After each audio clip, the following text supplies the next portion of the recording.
In this lesson, I want to cover about how to read knit instructions. And the first thing you need to be familiar with in order to read knitting instructions is you need to know about all those crazy abbreviations that people use. And what you need to be aware of is that, let's see, where is it? SKP. Just because someone uses SKP and it represents slip, knit, pass, which would be slip one, knit one, pass, slip, stitch over. Just because Sally uses SKP for slip one, knit one, pass, slip, stitch over doesn't mean that Susie is going to use the same abbreviation.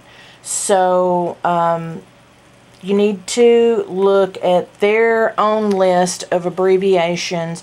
It's probably going to vary from company to company if you're in a professionally published pattern, and it's most certainly going to vary on the internet with patterns that you find on the internet. So just familiarize yourself, and as you begin to knit, you'll begin to see more. The most important ones are like a lowercase k or an uppercase k, that's for knit. Lowercase p, uppercase p is for purl. Any number following those lowercase or uppercase letters, if this said P12, then that means you need to purl 12. I mean, it's pretty straightforward. Other popular abbreviations are going to be for decreases and for increases. I mean, see here, this just says INC, but you might have, let me see if it's on this one. There you go. M1 for make one. There's a lot of those used. Don't know if it's on this list. There's KFB for knit front and back.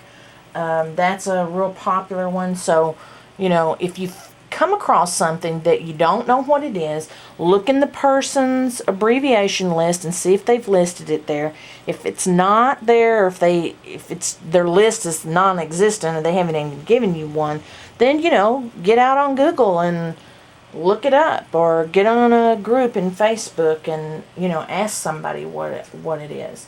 So familiarize yourself with abbreviations. I'd go through them more, but they vary so much that it's really kind of useless to do that.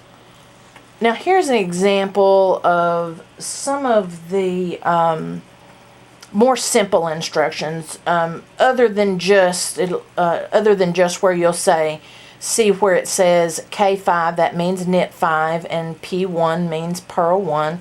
So you knit 5 stitches and purl 1 stitch. And I've used the same thing all the way down, and we'll see some different things, hopefully. I don't know where I put on there. So inside parentheses, you have 2 sets of instructions.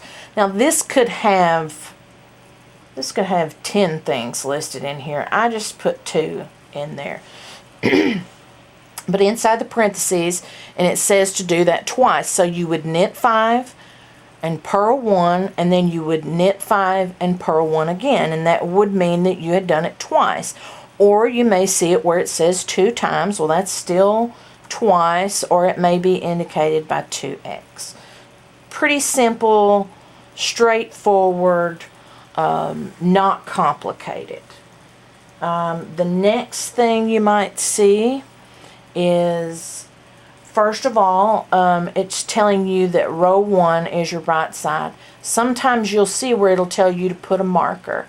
It depends on your experience whether or not you need to put a marker. So just use your own judgment there. If you are a beginner, definitely mark it. It couldn't hurt. It's only a little bitty piece of yarn that you're snipping off and tying around a stitch, so it's not going to take very long, and it's not going to hurt anything. So we've got row 1 right side, and it tells us to purl 3 and knit 1, and here's a symbol that why in the world did they stick that in there? Well, right now it doesn't mean anything to you, so just pass on over that. Now here is an abbreviation for yarn over, and then we have slip 1, knit 1, PSSO, which is pass slip stitch over, knit 5, knit 2 together, yarn over, knit 1. And then it says repeat from star 5 times more. This is very important, more. So you've done it once. Now they want you to go through and do it 5 additional times for 6 times total. You've already done it once. Go back and do from the star only, from the star after. Do all of that all the way down to here where this is your punctuation, and if the line were shorter or longer, then this would be immediately after. So you would go from the star all the way to where it says repeat again. So you've done it once, and then you do it 5 additional times for 6 total times. Now the next thing that we come across is we have a different symbol in here. You see I've dropped off the row. The row part is not important. We've got a star, and then now we've got what we used to call daggers. And so when we first see them, we don't pay any attention to them. We just pass right over. We do all of these stitches and stuff that it tells you to do. Knit 2 together through the back loop. This could also be indicated, it could be abbreviated by TBL. T for the through, B for the back, and L for the loop. And now we see another dagger. Still don't know what to do with it. Pass right on by. Okay, here we've got a set of parentheses. We're going to do that 7 times before we move on. But there's not anything immediately after it. But now it says repeat from star 5 times more.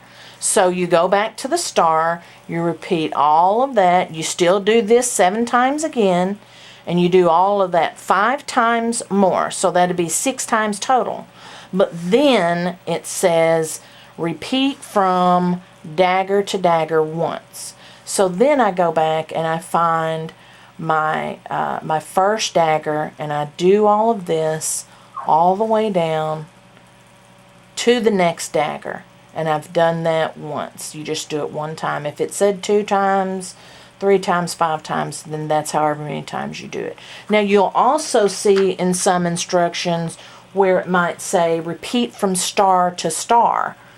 And it could have, the star to star could be, or it's probably an asterisk. That's probably going to be on the internet. It's going to be an asterisk, and the star might be here, and this star or asterisk could be here, and then it might immediately say repeat from star to star. So that still works the same way.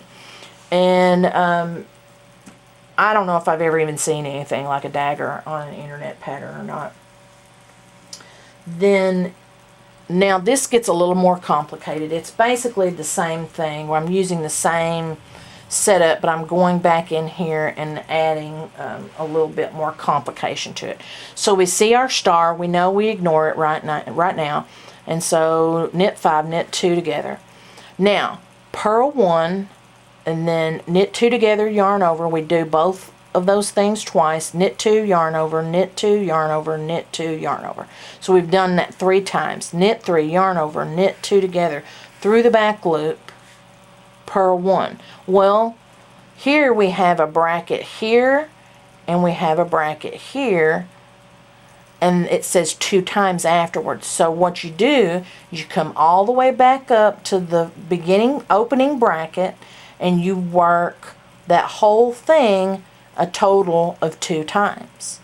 So we went through it when we were getting to the 2 times, and now we've already done it once, and we're going to go through it again to get the second time. And then knit 3 together, purl 1, knit 3 7 times. So you do everything within those parentheses 7 times.